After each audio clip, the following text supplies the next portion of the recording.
इन बेशर्मों को मैं छोड़ूंगा नहीं। इन्होंने जो गंदी हरकत की है उस पर मुझे गुस्सा बहुत है।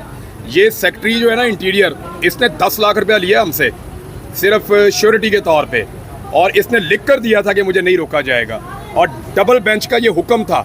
फिर झूठे केस में पकड़ा और वो केस अगले दिन जो है वो फारग हुआ अदालत से। फिर एक और झूठे केस में पकड़ा, अगले दिन उसमें भी मैं बाइज्जत बरी हुआ। तो 2 केसेस में इन्होंने मुझे बंद रखा 3 दिन तक।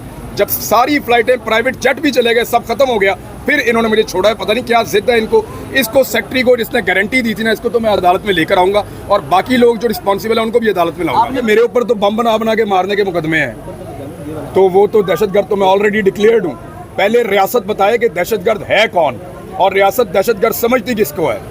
4-5 औरतें अभी भी जेल में हैं और वो सारी दहशतगर्द हैं। दहशतगर्दी की पहले उसके कानून का सही इस्तेमाल तो शुरू करें।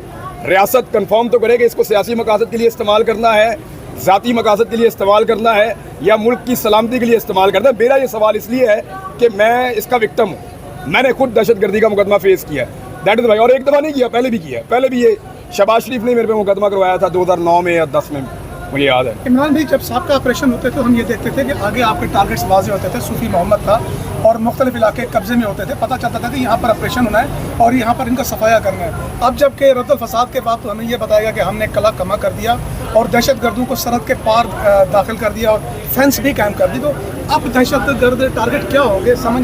देखिए, रियासत को इन सवालात के जवाब देने हैं। यही तो डिस्कशन पार्लियामेंट करेगी तो हमारे सामने चीज़ें आएंगी। इनको डिस्कस करें, हमें बाकायदा बताया जाएगा। ब्रीफिंग पहले मीडिया को भी दी जाती रही है। इससे पहले ब्रीफिंग जो है वो रियासती इदारे देते रहे हैं, पार्लियामेंट को भी देते रहे हैं। तो जो सवालात हैं वो तो मौजूद हैं। कल अली अमीन गंडापुर के जो तर्जुमान हैं बैरिस्टर साहब, उनका जो स्टेटमेंट है उसमें भी सवालात ये मौजूद हैं कि जी बताया जाए कि ये ऑपरेशन किन के ख़िलाफ़ है, किस एरिया में है, कितनी देर तक ये रहेगा, इसके मकासद क्या है, इसके टारगेट्स क्या है, वो सारी चीज़ें क्लियर की जाएँ। तो ये तो सवाल अभी सूबाई हुकूमतें पूछ रही हैं, हम तो बहुत दूर खड़े हैं, देखते हैं, सवालों के जवाब आने चाहिए। ख्वाजा आसिफ साहब को कहा गया, बताया गया कान में कि तुन के रखो, क्या कहते हैं? ख्वाजा साहब को सब आइडिया है कि उनके साथ क्या हो रहा है। देखें, ख्वाजा साहब इस सारे गेम के अंदर सबसे, शहबाज शरीफ के बाद अगर कोई आदमी सबसे ज़्यादा ओबीडियंट है ना, और सबसे ज़्यादा पंक्चुअल है, ओबीडियंट है, अपनी हर जिम्मेदारी जो उसको दी जाती है वो पूरी करता है, बिल्कुल वफादारी शो करता है, तो वो ख्वाजा आसिफ है। बिला वजह नहीं, वो बार बार हारने के बावजूद जीत जाते। उस्मान डार ने उनको 2 दफ़ा हराया। उस्मान डार की वालदा ने तो उनको इतना बुरी तरह हराया कि हद हो गई, लेकिन ख्वाजा साहब फिर भी आ जाते हैं। तो कोई तो उनके पास गिद्दड़ सिंगी है ना, जिस वजह से वो आते हैं। तो उनको जो हुक्म किया जाएगा वो उसके ऊपर अमल करेंगे। सारी गेम के आपको बेनिफिशियरी जरदारी साहब ही लग रहे हैं, मज़े कर रहे हैं। नहीं, ये कौन से मज़े हैं? अगर ये मज़े हैं तो ये तो ज़िंदगी ख़त्म हो जाएगी। नहीं नहीं, को यार, ये तो गवर्नर भी एक दिन मर जाएंगे, सदर भी एक दिन मर जाएगा, मैं भी मर जाऊंगा, आप भी नहीं रहेंगे। ये कौन से मज़े हैं? आप अपना रिकॉर्ड सीधा रखते हैं, आगे जाने के लिए आपने हिसाब देना है। सबको इस बात की फ़िक्र होनी चाहिए। मैं कोई फतवा नहीं दे रहा, लेकिन अगर इसी को आप अपनी कामयाबी समझते हैं तो फिर आप, अफसोस है कि ये कामयाबी नहीं है। आपका कामयाबी का मेयार और पैमाना ठीक नहीं है। कहा यह जा रहा है कि इमरान खान साहब बहुत गुस्से में हैं, उन्होंने पंजाब को 2-3 दिन दे दिए हैं कि अगर एहतजाज के लिए नहीं निकलते तो सारी क़यादत बदल दी जाएगी। आप क्या समझ हैं सर? देखिए, पंजाब के अंदर जिस तरह की फस्तायत है ना, वहाँ पे एहतजाज के लिए निकलने के लिए मेरे ख्याल में एक नए मोमेंटम की ज़रूरत है। पंजाब में तरीके इंसाफ के लोगों को ये समझना होगा कि नए सिरे से उनको काम शुरू करना चाहिए, और ये सोच कर नहीं आना चाहिए कि उनकी एक बहुत बड़ी पॉलिटिकल पार्टी है। बेशक है, लेकिन लोगों को दोबारा खड़ा करना, लोगों को दोबारा हौसला देना, ये आसान काम नहीं होगा। और पंजाब की क़यादत के लिए एहतजाज करना पाकिस्तान में सबसे मुश्किल है। अभी तो आप सिंध को नहीं देख रहे। सिंध में तो जो निकलता है वो मार मार के खाल उतार देते हैं। कल के आपने विजुअल देखे, बंदे उठा के ले जाते हैं। पंजाब आप इसलिए फोकस कर रहे हैं कि पंजाब में सियासत का गढ़ होता है। जो तहरीक पंजाब से शुरू होती है वो पूरे मुल्क में फैल जाती है। जो कोई एहतजाज लाहौर में कामयाब हो गया, आप समझें पूरे पाकिस्तान में कामयाब हो गया। लेकिन आप सिंध को और कराची को नज़रअंदाज कर रहे हैं। सिंध और कराची में फस्तायत इसी लेवल की है जैसी पंजाब में है। ये दोनों पॉलिटिकल पार्टीज डरी हुई हैं। फैसल बाडा ने बड़ी ज़बरदस्त बात की और बड़ी अहम बात की। उन्होंने कहा ये डंके के चोट के ऊपर ये बजट भी पास करेंगे और प्राइवेटाइजेशन भी होगी। अब फैसल बाडा किस कॉन्फिडेंस से ये बात कर रहे हैं उसका अंदाज़ा आप यहाँ से लगाएं कि वो आज़ाद उम्मीदवार था और पीपल्स पार्टी ने उसको सेनेटर बनाया। तो ये बात गलत नहीं है। पीपल्स पार्टी जो है वो एग्जैक्टली वही है जो PMLN है, लेकिन ये छोटा छोटा धोखा देने की कोशिश करते हैं, कभी एक स्टेटमेंट, कभी दूसरा स्टेटमेंट, कभी तीसरा स्टेटमेंट। उसका फायदा कोई नहीं है, लोगों को अब पता है कौन कहाँ खड़ा है। सर कल आपने एक वीडियो की शहरियार अफरीदी के खिलाफ, लोगों ने बड़ा मुत्तफिक हुए आपसे, मैं कमेंट्स पढ़ रहा था, लेकिन बाद में शहरियार अफरीदी साहब ने आपसे रब्ता किया, आपने ट्वीट भी किया था, क्या आप कायल हो गया उनकी मजबूरी से?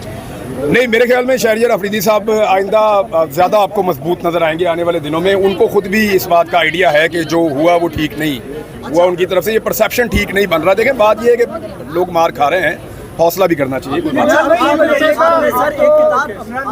इमरान खान साहब की एक किताब, यार मैंने जाहिद खुशकोरी साहब की खबर का हवाला दिया था और मैंने ये कहा था कि अगर वाकई वो किताब लिख रहा है और किताब बाहर आ जाती है, क्योंकि इमरान खान साहब की अपनी टीम ने तरदीद या तस्दीक नहीं की, लेकिन अगर वो वाकई किताब लिख रहे हैं, उन्होंने प्लान किया हुआ है, तो वो वाकई में बेस्ट सेलर बुक होगी।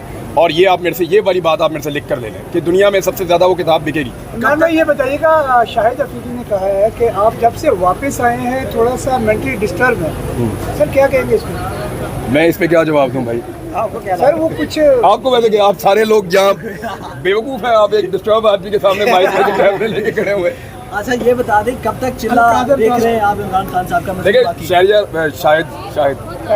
शाहिद अफरीदी साहब जो हैं, उनको मैंने एक ही मशवरा दिया था और वो ठीक दिया था। मुझे उनके बहुत करीबी प्लेयर्स ने भी रब्ता किया और जो उनके साथ खेलते रहे उन्होंने भी रब्ता किया। उन्होंने मुझे जो बातें बताई हैं वो मुझे पता है और मेरे ख्याल में मैं उनके ऊपर कीचड़ नहीं उछालना चाहता। वो कौमी हीरो रहे हैं और अभी भी कौम के हीरो है, लोग उन्हें पसंद करते हैं।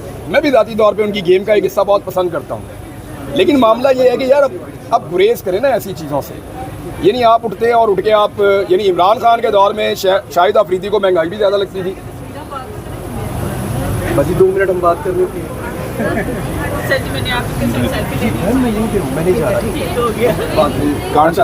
शहरियार अफरीदी साहब के बारे में जो मैं आपसे अर्ज कर रहा हूँ कि मैंने ये नहीं कहा या उनके ऊपर कोई कीचड़ नहीं उछाला। मेरा ये कहना है कि शाहिद अफरीदी साहब को चाहिए कि वो अपने दामाद को क्रिकेट खेलने दें। मैंने उनके मुंह से बार बार ये सुना कि बाबर को कैप्टन नहीं होना चाहिए, तो फिर किसको होना चाहिए? वो लाजमी बात है, वो यही कह रहे हैं कि मेरे दामाद को होना चाहिए। नहीं, बाबर को चाहिए था कि शाहीन के अंडर खेल लेता, भाई क्यों खेल लेता, हुआ क्यों नहीं? शाहिद अफरीदी साहब कंटिन्यूसली ऐसी चीज़ें कर रहे हैं और ऐसी लॉबिंग कर रहे हैं जिससे टीम को नुकसान हो रहा है। और ये मैं अकेला नहीं कह रहा, बहुत सारे लोग और भी कह रहे हैं। उन्होंने कहा कि इस बात से गुरेज करना चाहिए। शाहिद अफरीदी ने यह भी कहा कि PTI के कोर कमेटी मेंबर ने ये बात कही है। किस पे आपका शक जाता है? शाहिद अफरीदी नाम ले लें, मुझे कोई जरूरत नहीं शक करने की। अच्छा, शाहिद अफरीदी नाम ले लें। शाहिद इमरान रियाज साहब को इस वजह से बाहर जाने की इजाजत नहीं दी जा रही कि वैसे मैं शाहिद अफरीदी को इतना बुज़दिल आदमी नहीं समझता था। ये तो बेशर्मी और डिठाई है कि वो ये नहीं बता रहा कि मुझे कौन उठाकर ले गया। वो ये नहीं बता रहा कि किसने, शाहिद अफरीदी, शाहिद कह रहा हूँ ना, उसको उठा के ले गया। शाहिद अफरीदी ये नहीं बता रहा कि मुझे कौन उठाकर ले गया। ये मजम्मत नहीं कर रहा कि एक आदमी को तुमने गैर कानूनी तौर पे उठाया और उठा के टॉर्चर किया। ये मजम्मत नहीं कर रहा कि उस आदमी की तुमने 142 दिन में हालत क्या कर दी। वो ये कह रहा है कि जी मुझे पता चला कि ये जब से वापस आया ठीक नहीं है। और फिटे मुंह यार तुम्हारी। फनकार और खिलाड़ी जो होते हैं ना, वो अमन के सफ़ीर होते हैं। फनकार और खिलाड़ी जो होते हैं ना, वो हमेशा ये कहते हैं कि अमन आना चाहिए, लाकानूनियत नहीं होनी चाहिए। वो कानून की बात करते हैं, अमन की बात करते हैं। ये कैसे लोग हैं? ये तो जस्टिफाई कर रहे हैं उस चीज़ को। और मेंटल जो उसकी वो दिमागी सलाहियत सिर्फ इतनी है कि थोड़े दिन पहले कह रहे हैं कि इदारे जो है ना, अब इदारों का मतलब आप समझते हैं, वो NRO दे सकते हैं सिर्फ। यार व्हाट द हेल यार, LBW का नहीं पता। यानी वो कैसे ये कह सकते हैं, शाहिद अफरीदी कैसे ये कह सकते हैं कि इदारे जो हैं वो NRO दे सकते हैं? ये किसने उनको पट्टी पढ़ाई है भाई? कौन सा NRO, कौन दे सकता है? किससे आप कहानियाँ सुन के आ रहे हैं? मेरे ख्याल में उन्हें चाहिए कि वो गुरेज करें इन चीज़ों। देखें, जिस वक्त शाहिद अफरीदी मेरे पे ये ब्लेम कर रहा था ना, ये वाला कि मैं कोई मेंटली डिस्टर्ब हूँ, किसी ने उसको कहा है, उस वक्त मैं उसको वो गज़ा वाले मामले में उसको मैं डिफेंड कर रहा था। जो बात ठीक है वो ठीक है, जो गलत है वो गलत है। अगर तो सियासत करनी है शाहिद अफरीदी ने तो वो खुलकर करे ना। ये क्या तरीका है? इमरान भाई फिर पीठ में छुड़ा, इमरान भाई फिर पीठ में छुड़ा। यानी आपने नहीं सुना कि बैड गवर्नेंस पे इमरान खान के खिलाफ बोले वो, आपने नहीं सुना कि महंगाई पे इमरान खान के खिलाफ बोले वो। हर जगह हर चीज़ पे उन्होंने प्लस्तर तक का मजाक उड़ाया इमरान खान के, आप सब ने सुना है। लेकिन अब ये जो हुकूमत है, इन्होंने 3-4 गुना महंगाई की है। क्या अब शाहिद अफरीदी को महंगाई नज़र नहीं आ रही? अब बैड गवर्नेंस हो रही है, क्या अब उनको बैड गवर्नेंस नज़र नहीं आ रही? अब जो जुल्म और ज़्यादती हो रही है, क्या उनको वो जुल्म और ज़्यादती नज़र नहीं आ रही? देखिए, हमारे साथ मुनाफकत ना करें, ये 21वीं सदी के लोग हैं, ये सोशल मीडिया के ऊपर हर चीज़ से बाखबर हैं और इन्हें आइडिया है कि कौन क्या कर रहा है। ये नहीं हो सकता कि आप एक आदमी के बारे में मौक़िफ़ अपना ये वाला रखें और दूसरे आदमी के बारे में मौक़िफ़ अपना बिल्कुल मुख्तलिफ रखें और फिर आप ये साबित करने की कोशिश भी करें कि आप न्यूट्रल हैं। ऐसा नहीं है, आपने बाकायदा एक साइड ली हुई है, खुलकर आएँ।